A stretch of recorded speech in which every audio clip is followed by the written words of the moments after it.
కొన్ని గంటల్లో మన సినిమా రిలీజ్ అవబోతుంది. ఏంటన్నా నీ పరిస్థితి? నేను చాలా కాన్ఫిడెంట్గా ఉన్నానన్నా. ఒకవేళ రిజల్ట్ అటు ఇటు అయితే దేవుడి ముందా మాట్లాడేంటన్నా? దేవుడి ముందైనా నిజం చెప్తావేమని. నెగిటివ్ అయితే ఏముందన్నా, బుచ్చిరెడ్డిపాలెంకి వెళ్ళి కొన్నాళ్ళు రిలాక్స్ అయ్యి మళ్ళీ తిరిగి వస్తా. Nice relation. నీకేమనిపిస్తుందన్నా? వెళ్ళినోడు ఇంకెప్పటికి తిరిగి రావేమో అనిపిస్తుంది. అంత మాట నిజమేంటన్నా? డైరెక్టర్ని చేసావు, ఏదైతే ప్రయోజకుడిని చేయవా? ప్రయోగం అయితే చేశానని, ఇంక ప్రయోజకుడు అవ్వాల్సింది నువ్వే. Welcome to Telugu film industry.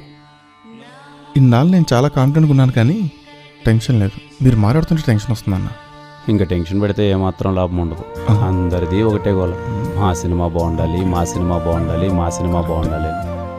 మన సినిమా అందులో ఉండాలని కోరుకోవడం తప్ప మనం చేయగలిగింది ఏమీ లేదు. ఓం నమో వెంకటేశాయ నమః.